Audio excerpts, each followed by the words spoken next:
आखिरकार सरकार को जनता की आवाज के आगे झुकना ही पड़ा। एलओपी राहुल गांधी के बोलने के बाद वो मुख्यमंत्री जिस मुद्दे को वक्त की बर्बादी, समय की बर्बादी बता रहे थे, उन्हें कैसे न केवल सुनना पड़ा उस बात को, बल्कि एक तरह से उस फैसले पर रजामंदी देनी पड़ी जो फैसला सरकार के गले की फांस बन गया था।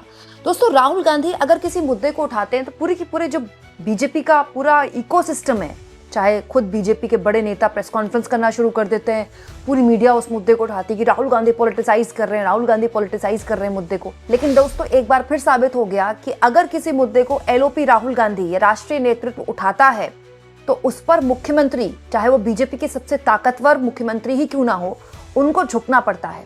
दोस्तों, पिछले 15-17 दिनों से पूरा का पूरा उत्तराखंड सड़क पर है। दोस्तों, उत्तराखंड जिसको देवभूमि कहा जाता है, बहुत ही शांत राज्य है उत्तराखंड, जहां पर इस वक्त कड़ाके की सर्दी पड़ रही है, कई जगह बर्फबारी भी हो रही है। इतनी सर्दी पहाड़ में पड़ रही है इस समय कि मैं आपको बता नहीं सकती। लेकिन इतनी सर्दी के बावजूद भी, कहीं रात हो या फिर दिन हो, लगातार अंकिता भंडारी हत्याकांड को लेकर जो युवा हैं, महिलाएं हैं, पुरुष हैं, सड़कों पर उतरे हुए हैं और इस पूरे मामले में सीबीआई जांच की वकालत कर रहे हैं। लेकिन इस मामले में सरकार ने लगातार सीबीआई जांच को या तो पॉलिटिक्स करार दिया या फिर कहा कि ये वक्त की बर्बादी है। लेकिन आखिरकार जब राहुल गांधी ने इस पूरे मामले में बयान दिया तो मुख्यमंत्री पुष्कर सिंह धामी को भी झुकना पड़ा और पब्लिक की वो बात माननी पड़ी जिसको लेकर 15-16 दिन से इतनी सर्दी में वो आंदोलन कर रही थी। दोस्तों, उत्तराखंड का अंकिता भंडारी हत्याकांड एक ऐसी गुत्थी बन चुका है जिसमें हर दिन नए खुलासे हो रहे हैं, तब जबकि इस पूरे मामले में आरोपियों को दोषी करार दिया जा चुका है, वो जेल में है। जब इसमें ताजा खुलासा हुआ, एक कथित तौर पर ऑडियो वायरल हुई, उसके बाद से फिर से इस पूरे मामले में राजनीति ने उबाल मार दिया और पूरे उत्तराखंड में इस मुद्दे को लेकर प्रदर्शन होने लगे। लेकिन दोस्तों, शुरुआत से ही प्रदेश की बीजेपी सरकार इस मामले को बिल्कुल बेकार करार दे रही थी, यूजलेस करार दे रही थी। लेकिन हुआ क्या कि पिछले 15-16 दिन से जिस अंकिता भंडारी हत्याकांड के न्याय को लेकर प्रदेश की जनता और उनके माता पिता मुख्यमंत्री से मुलाकात करके चिट्ठी लिखकर दे चुके हैं कि हमें सीबीआई जांच करवानी है मामले की, उस पर राहुल गांधी ने कल बयान दे दिया। आप चाहें तो मेरा कल की खबर जरूर देखिएगा। राहुल गांधी ने हालांकि कई और राज्यों के मुद्दे भी उठाए, लेकिन अंकिता भंडारी हत्याकांड का जब जिक्र किया और सीबीआई जांच से बचती हुई राज्य सरकार का जिक्र किया तो पूरी की पूरी राज्य सरकार ऐसा लगा जैसे सख्ते में आ गई। और आनन फानन में वो मुख्यमंत्री पुष्कर सिंह धामी, जो अभी 2-3 दिन पहले इस मामले को बता रहे थे कि 15-16 दिन से उत्तराखंड का बड़ा समय बर्बाद हुआ, वो ये कहते हैं कि माता पिता की मांग पर, अंकिता भंडारी के माता पिता की मांग पर हम सीबीआई जांच की मांग स्वीकार करते हैं। कुछ लोगों ने इस दौरान अपने राजनीतिक उद्देश्यों की पूर्ति के लिए भ्रामक स्थितियां पैदा करने का प्रयास किया है, प्रदेश में भ्रम की स्थिति पैदा करने का काम किया है। ऐसे में सरकार का दायित्व है कि देवतुल्य जनता को इस स्थिति से निकाला जाए, उनकी भावनाओं का सम्मान किया जाए।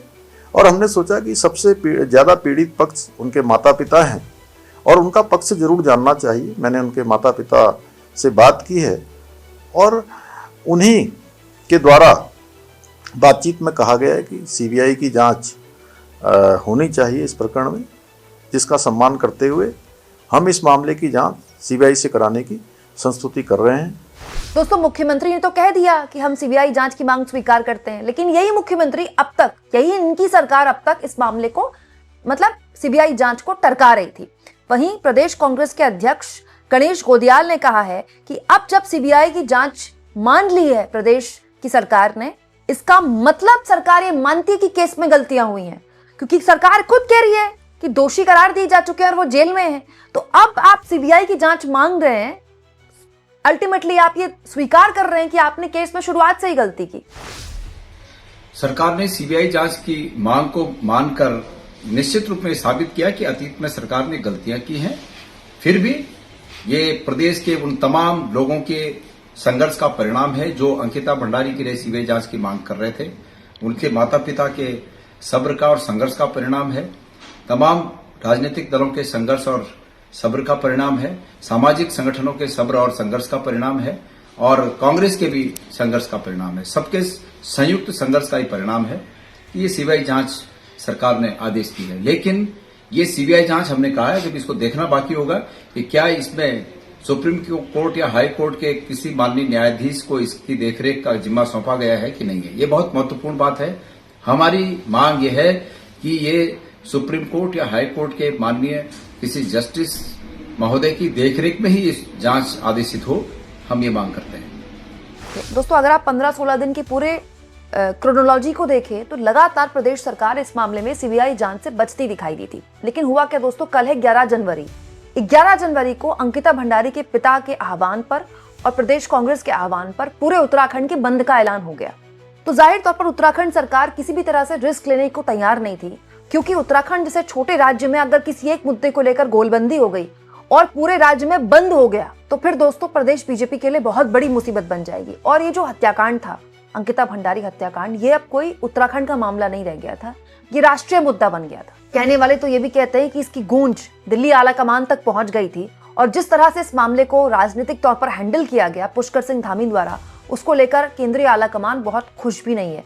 इनफैक्ट अगर आप हाल के 1-1.5 साल में देखें दोस्तों तो पुष्कर सिंह धामी हिंदू मुसलमान पॉलिटिक्स करने के अलावा कई मुद्दों पर राज्य के घिरे हैं, जिसके बाद या तो उनको अपनी गलती स्वीकार करके लोगों के आगे झुकना पड़ा या फिर वो उस तरह से उसको हैंडल नहीं कर पाए। हाँ, ये बात सही है कि उत्तराखंड की किसी भी पूर्व की सरकार के अगर बनस्पत देखें तो पुष्कर सिंह धामी ने प्रचार में बहुत खर्च किया है। अमूमन उत्तराखंड की सरकारों में इतना प्रचार में खर्च नहीं किया जाता है, लेकिन दोस्तों फिर भी पॉलिटिकली वो विपक्ष से हाल के दिनों में 19 साबित हुए हैं। नहीं तो आप सोचिए, आज मुख्यमंत्री सीबीआई जांच की मांग स्वीकार कर रहे हैं राहुल गांधी और प्रदेश कांग्रेस की तरफ से बोलने पर, जबकि 2 जनवरी को खुद जब ये पूरा ऑडियो वायरल हुआ था उर्मिला सांवर का, तब प्रदेश सरकार के मंत्री सुबोध उनियाल ने सरकार का पक्ष रखते हुए इसको विपक्ष का प्रोपेगेंडा करार दिया था।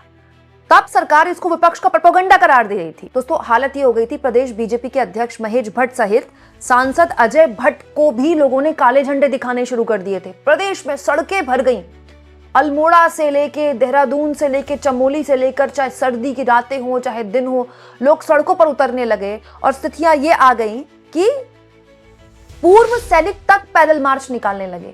दोस्तों, उत्तराखंड में माना जाता है कि हर चौथे या तीसरे घर में कोई ना कोई पहाड़ी जो है वो सेना में है। हमारे पहाड़ में सेना में भर्ती होने को लेकर बहुत जज्बा है, बहुत जुनून है। मतलब उत्तराखंड है तो बड़ा छोटा राज्य, लेकिन हर तीसरे घर से आपको कोई ना कोई जो परिवार का सदस्य मिलेगा, वो कोई जवान मिलेगा, कोई लेफ्टिनेंट जनरल मिलेगा। सेना को लेकर बहुत उत्साह है, शुरुआत से ही है, आज से नहीं। लेकिन उत्तराखंड की बेटी अंकिता भंडारी को न्याय दिलाने के लिए पूर्व सैनिक तक सड़क पर उतर गए और इस बार पूर्व सैनिकों ने कोई आवाज बुलंद नहीं की, बिल्कुल शांति से सड़क पर उतरे। ये शांति ऐसा लग रहा था कि चीख चीख कर प्रदेश सरकार से वो सवाल पूछ रही थी जो नारों के साथ प्रदर्शन जो कर पाते हैं लोग, वो भी नहीं पूछ पा रहे थे।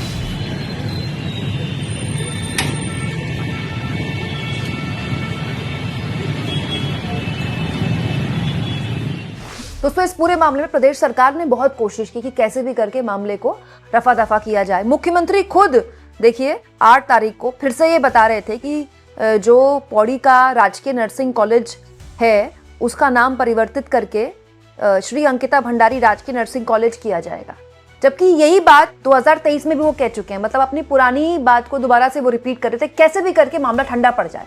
बस प्रदेश बीजेपी की यही कोशिश थी कि कैसे भी करके मामले को रफा दफा किया जाए, लेकिन ये हो नहीं पाया और अंत में मुख्यमंत्री को सीबीआई जांच की मांग को स्वीकार करना पड़ा। इनफैक्ट अंग्रेजी अखबारों में लेख तक छपने लगे थे पुष्कर सिंह धामी को लेकर कि पुष्कर सिंह धामी की जो अलोकप्रियता है वो लगातार बढ़ रही है और अगर केंद्रीय आलाकमान ने तुरंत हस्तक्षेप नहीं किया तो उत्तराखंड में लंबे टाइम तक बीजेपी के लिए सरकार बनाना बहुत ही मुश्किल हो जाएगा। लेकिन देखिए दोस्तों, एलओपी राहुल गांधी ने इस पूरे मामले में बयान दिया और 24 घंटे के अंदर उन्होंने बयान दिया और उसके बाद कुछ ही घंटों के अंदर मुख्यमंत्री को वो बात स्वीकार करनी पड़ी, वो मांग स्वीकार करनी पड़ी जिसको वो अब तक वक्त की बर्बादी करार दे रहे थे। आप इस मुद्दे पर क्या सोचते हैं? कमेंट बॉक्स में जरूर लिखें और जितना हो सके चैनल को शेयर भी करें दोस्तों और सब्सक्राइब।